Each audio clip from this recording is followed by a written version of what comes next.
segunda, sincera, especial de Natal. Aqui, que não teve segunda sincera ontem, logicamente, né? Porque eu estava ocupado, jantando a minha ceia, depois tomando café da manhã com a minha ceia, depois almoçando a minha ceia, né? Não pude gravar o segunda sincera, mas não se preocupe que hoje a gente vai compensar a terça-feira falando muita água sobre guitarra. Feliz Natal atrasado para todos vocês e vamos embora agora diretamente sem mais enrolação para a primeira pergunta. E essa hype de pedaleiras caras, enquanto as de entrada resolvem quase tudo, o que é que você acha? Então, Alex Moraes 73, hype é basicamente quando tá todo mundo falando da mesma coisa, né? Todo mundo meio que querendo a mesma coisa, lança alguma coisa, algum produto no mercado, todo mundo compra e tipo, você fica vendo todo mundo usando e se sentindo meio de fora, que gera mais vontade, mais interesse. E por causa disso, às vezes o preço daquela coisa pode aumentar. E assim, ele existe tanto em pedaleiras caras quanto em pedaleiras baratas também, tá? Tipo, em todos os âmbitos do mercado existe o hype.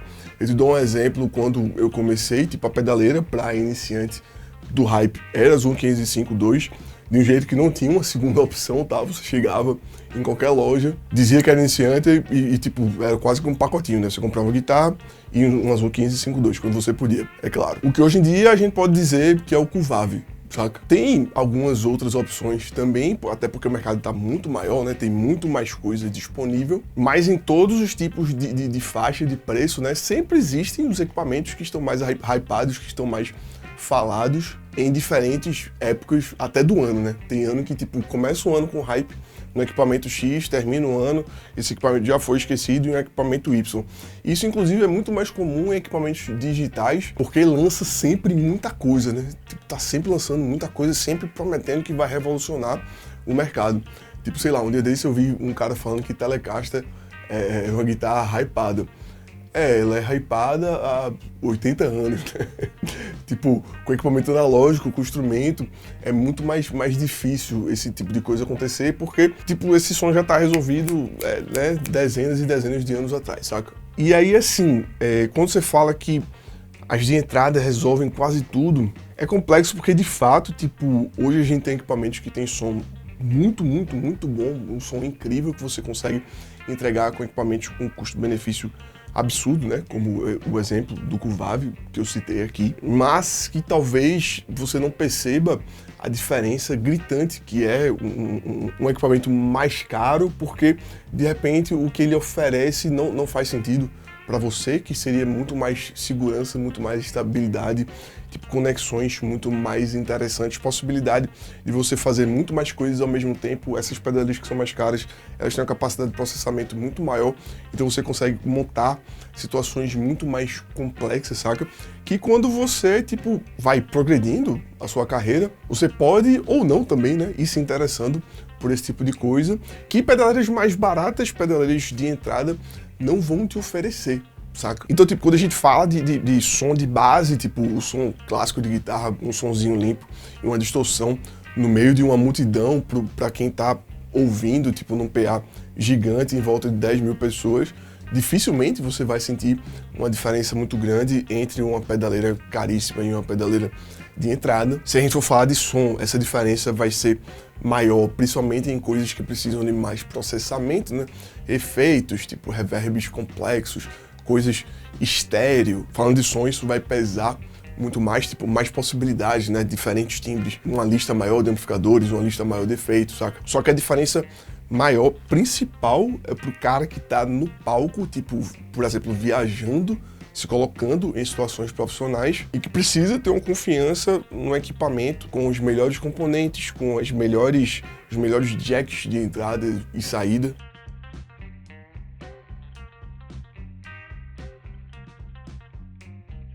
As melhores opções de roteamento quando você está num palco. Quanto maior é a estrutura, melhor você precisa ter o seu sinal bem estabelecido e bem roteado para conseguir se ouvir, velho. Eu dei um exemplo no Segunda Sincera passado que tipo, você conseguiria fazer um Rock Rio com Curvave e você consegue fazer em relação ao som, mas que o Curvave ele é tão limitado ali naquela caixinha dele, pequenininha e tal, que se você tivesse, por exemplo, uma pedaleira que tivesse mais entradas e saídas, mais possibilidades de você mandar sinais diferentes para locais diferentes, você pode se prevenir muito melhor para situações adversas que você venha a encontrar na estrada, saca? Então assim, no campo digital de pedaleira, de equipamento digital, eu não vejo muito uma inflamação de preço por causa de hype, saca? O que eu vejo é que quanto maior a qualidade, quanto melhor o produto, quanto melhor o equipamento, quanto mais possibilidades ele te entrega, maior o preço, saca? Mas que também acho que é uma coisa que você só deve se preocupar se você estiver chegando tipo, nesse nível mais profissional, se você estivesse profissionalizando cada vez mais e ir atrás de equipamentos mais caros. Se não for o caso, realmente não tem necessidade, não tem para quê. Você não precisa seguir o equipamento que as pessoas que estão trabalhando, ganhando mais do que você não precisa seguir isso daí achando que vai fazer uma grande diferença na sua vida. Porque aquelas pessoas usam aquele equipamento porque elas mais profissionais, né, equipamentos mais profissionais, porque elas estão atuando de uma forma mais profissional, sacou? É isso aí, beleza? Próxima pergunta. Boa noite, qual a diferença entre o Moe Baby Bomb, o Tony Inc Grenade e o HX Magno 44? Algum impacto no timbre? Abraço. Então, Alexandre Domingues 4902.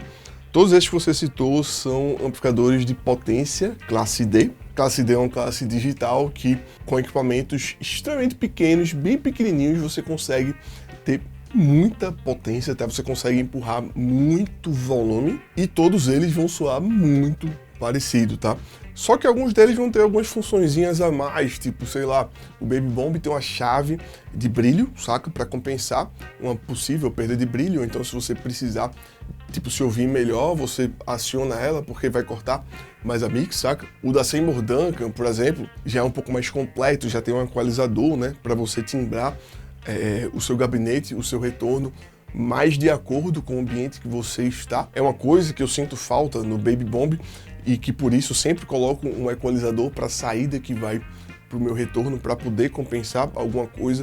Por exemplo, se você chega num lugar que o tratamento acústico é horrível, você pode dar uma enxugada, dar uma diminuída nos graves, seu som de guitarra vai ficar mais definido e não vai embolar tanto a mix do palco. E as diferenças são muito mais essas mesmo, porque realmente o som é muito parecido da classe D, de amplificadores de classe D. Eu uso o Baby Bomb, que é desse tamanho, né, um tamanho de um micro pedal da Moe, e ele me dá volume suficiente para tocar literalmente já toquei com ele num palco no meio da rua, aqui no Recife, no Recife Antigo, nesses palcos de carnaval, saca? Que são gigantes e você toca na frente de uma multidão. Tipo, claro, eu tava colocando também som de guitarra nos sides e tal, no retorno, distribuídos pelo palco, mas o meu retorno principal, a minha sensação maior de som de guitarra, de volume, vinha do meu amplificador, empurrado por um Baby Bomb, uma caixa 2 de 12 empurrada por um Baby Bomb, então dá muito certo, tá? Mas entre eles, assim, velho, é muito, muito parecido, só se você vê que no pedal ou no equipamento tiver coisas a mais, como o da Seymour Duncan, por exemplo, que tem um equalizador a mais, que isso é extremamente útil, beleza? Próxima pergunta. Grande Lucas, parabéns pelo trabalho, brigadão, meu velho. Desde a pandemia, seu canal me anima a tocar mais. Que massa, mano. Pergunta old school, há algum livro de guitarra, seja de técnica, biografia, etc., que marcou tua vida? Qual? Sugestões de leitura? Abraço. Livro de guitarra. Velho, eu li algumas biografias de algumas bandas que eu curto. Por exemplo, a do Pantera foi uma que marcou muito, porque eu sou muito fã do Dimebag Darrell. E pra mim foi muito interessante ler a perspectiva de alguém que estava lá o tempo todo, que foi o Rex Brown, né? A biografia que eu li foi escrita pelo baixista do Pantera. E lendo aquilo, eu pude entender, né, como é que foi o desenvolvimento, principalmente dos discos, o que é que eles estavam passando por cada disco que foi sendo construído. Isso faz todo sentido quando você escuta o disco e lê, né, o que é que eles estavam passando, o que é que estava acontecendo na banda durante esse processo. Eu acho isso muito interessante, velho. Acho que todo mundo que curte muito alguma banda, você lê uma biografia, é algo que te deixa mais próximo ainda da história daquelas músicas que você escutou por muito tempo, saca? E outra coisa, sei lá, técnica de mixagem, por exemplo. Posso indicar livros que são muito básicos, mas que me ajudaram muito no começo, quando eu estava muito perdido, né? São muitos conceitos, muitas ideias que você tem que assimilar. E tem os guias de mixagem do Fábio Henriques, que eu devo ter lido, sei lá, 40, 50, 60, 100 vezes, saca? O mesmo livro, para tentar assimilar os conceitos, né? Eu li tanto desse guia de mixagem que era quase como tipo, eu fazia uma mix e relia. Aí fazia outra mix e lia ele de novo, saca? Ele realmente foi muito presente nessa minha vida musical. E vocês, têm algum livro que marcou musical, guitarrista? Comenta aí embaixo, beleza? Próxima pergunta. Primeiramente, um Feliz Natal, obrigado por mais um ano compartilhando seus conhecimentos, me permitindo aprender. Muito obrigado a você, meu velho, por acompanhar o corre aqui. Bom, tem uma válvula GP200LT, uso IR da York Audio, chegam em simulações de amplo muito boas, na minha opinião. Porém, acho que falta aquele tempero que o equalizador pode dar para preencher o que falta ou remover as sobras. Alguma dica para trabalhar o equalizador e melhorar o timbre? Desde já agradeço. Helenildo Amarante, meu velho, a dica mais básica que todas que você tem que fazer é se guiar pela forma que funciona no mundo real, né? no mundo analógico, no mundo dos amplificadores e dos falantes de verdade, e esse guia ele acontece exclusivamente porque o digital ele é perfeito, ele consegue, né, reproduzir todo o campo de frequências que o ouvido humano escuta, inclusive muito mais, né? Isso é legal por um lado, mas não é tão interessante por outro, porque na música a nossa guitarra ela meio que tem uma faixa de frequência que ela vai funcionar melhor. Claro que dependendo de cada música, isso pode mudar um pouquinho, pode diminuir, pode aumentar e tal, mas tem uma faixa de frequência que é exatamente a faixa de frequência que os falantes de guitarra trabalham, saca?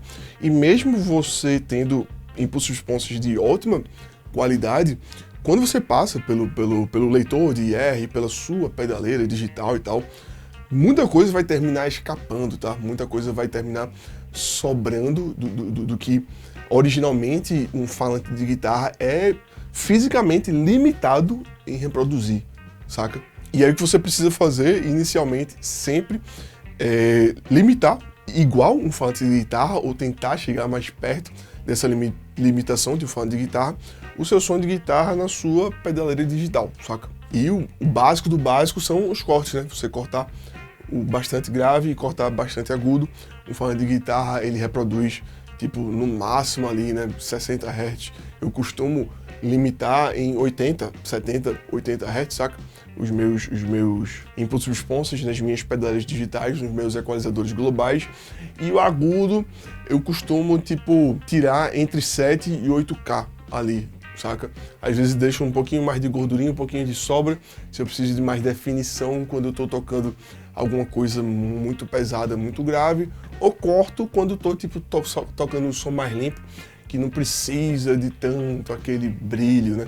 Aquele brilho que vai terminar se confundindo com o som de prato, saca? Então esses são os cortes básicos.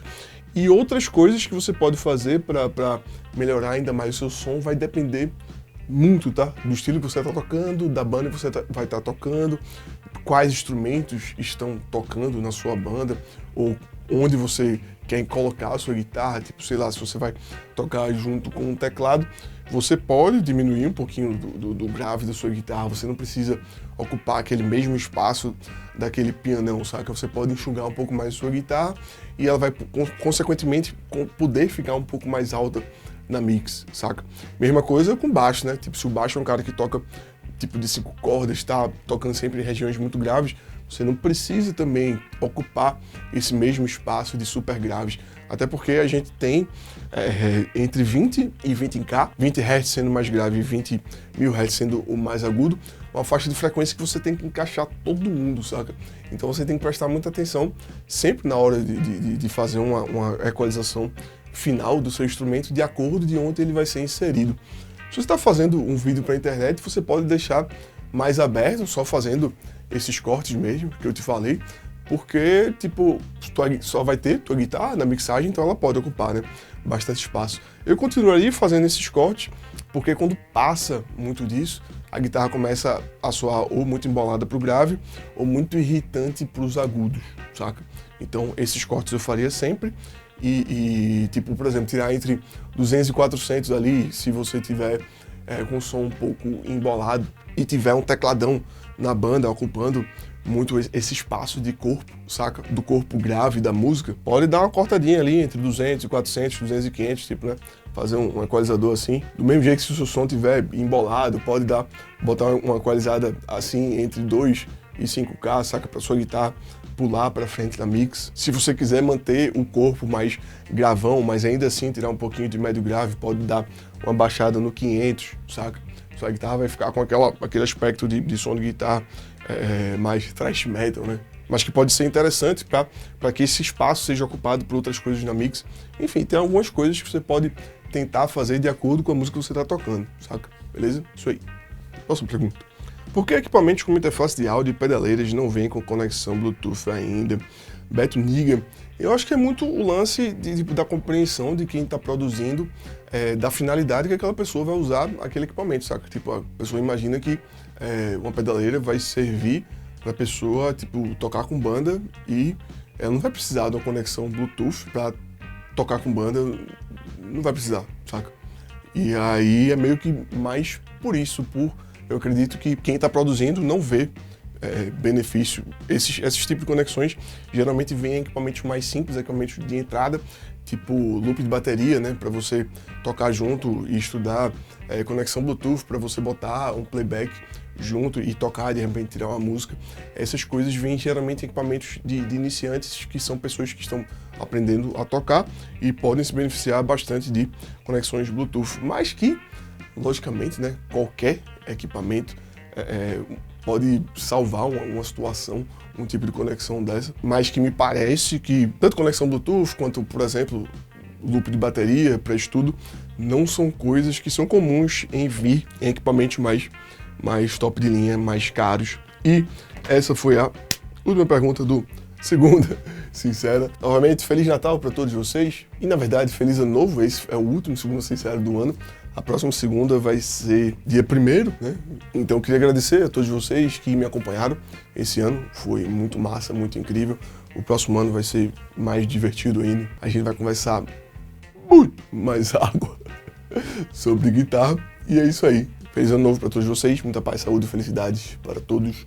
Até ano que vem. Se inscreve no canal, deixa um like, comenta qualquer coisa aí embaixo. Se quiser apoiar, já sabe, né? Só você virar membro. Clica aí, seja membro. A partir de R$5 você ajuda o canal a ter uma vida longa e próspera e ter um 2024 mais incrível ainda. Beleza? Isso aí. Até o próximo vídeo. Valeu!